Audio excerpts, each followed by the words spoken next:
So are there any emergencies going on here today? Anything that people need to know about? I heard some sirens a little bit ago. Well, there's a car crash. Car crash? Right here. And there's a fire over there. Charm, You can see charm. And, Fire. Let's see where the fire is. Uncle Jim, press the button. How long you been building Legos? Since December. Are you a nerd? Yes, I am. I'm proud to be a nerd. How long have you been a nerd? Well, I think I've been a closet nerd for a long time, but probably December I came to grips with it. Are you married? Yes, I am. Does your husband know about this?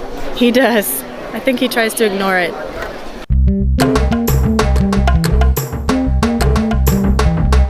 Buenos dias, everybody. I want to tell you something about David, the president of the club that you're seeing. Years ago, when I taught high school full-time, I had David in class, and every day, without realizing it, I would walk past him in the hallway between the Spanish room and the gymnasium during the lunch hour. Now, during the lunch hour, everybody in the school, it seemed like everybody, I mean, a bunch of people, would go in there, and they'd shoot hoops, and a lot of times I was shooting hoops with them, or sitting in the bleachers and just talking. One day, I realized that I was walking past David.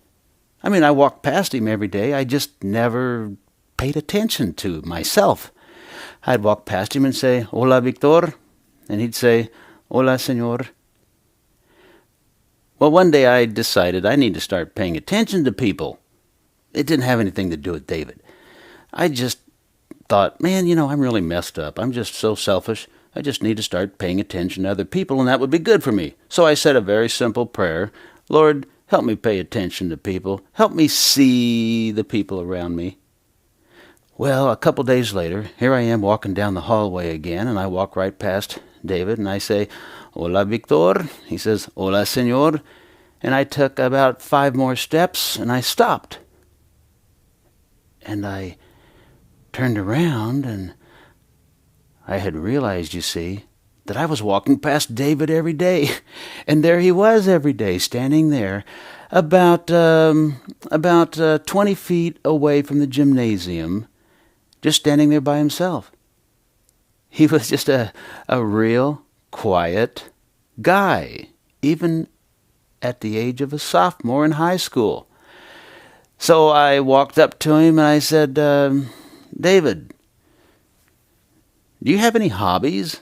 He says, "Yeah, Legos." I said, "Really? Well, I'd like to see him sometime. Could you bring him in and show him?" He says, "Yeah, I could bring him in tomorrow." So the next day he brought him in. And he brought something. It was so simple that I was kind of embarrassed for him. I was afraid people would, giggle and not respect him. Instead, these high school kids, the boys and the girls, watched his little demonstration as he and I talked about what he was doing, and no one said anything like, "Well, those are too simple. What's the problem here? Why don't you do something really, really cool?" Instead, everybody just respected him. Real soon, David and I started a Lego club. At noon every day, students who wanted to come into the Spanish room would come in and we'd build really neat Lego sets. These things can get kind of expensive, so one of my brothers, who is an engineer, helped pay for it. He didn't have a lot of money at that time, but he donated a little bit. And he wasn't even an engineer at that time. None of us had a whole lot of money, but, we pitched in and made things work, and it was a fantastic time. And now you see, look at David, who had very humble beginnings, and now he's president of this Lego club, and he is castle coordinator of the Chicago club. Do you use these at school with your students? I do, actually. There are a couple of kids in the class that are autistic, and they can build amazing, amazing things.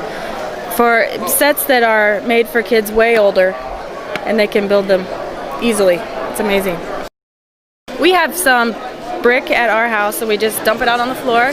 My husband and I and our 2 kids get around and we just build things. And most of it gets broken down and put back in the box at the end of the day, but it's family time. The TV's off. Well, then we're I know. Together. Right. And you said what? And we're together. So you'll understand the question, educator to educator. Wouldn't you rather just be you and your kids sitting in front of the video games? I'm sure my kids would probably say yes at the beginning. However, in the long run, we have memories that you can't go back and do when your kids get older. So I'm happy with it. This is great family time and great memories. Absolutely.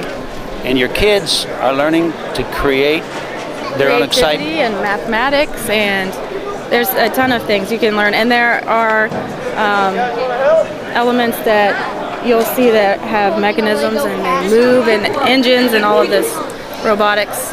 It's very nice. Thanks for talking with us. No problem. Anytime.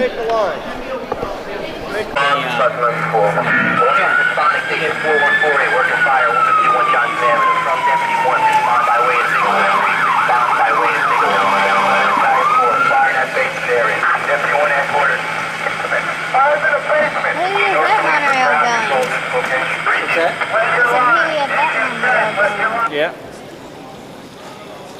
Oh, well, Andy, if I'm not here, one of the things you have to worry about or look after is these 2 monorails here. These seem to be the best ones. But a lot of times they get hung up right here because this is a bad design in here. So if that happens, just stop the monorail and get back off the machine down. See how it's at? Sometimes they'll just get locked up. Like I said, they got 2 batteries in both. Okay, it should be okay. See the train stop here? Then you shut it. How long did it take to set up this huge display here? Like 2 or 3 months. Well, our part took like 2 or 3 months. I'm not sure about the rest. Well, which part is yours? This skate park right here.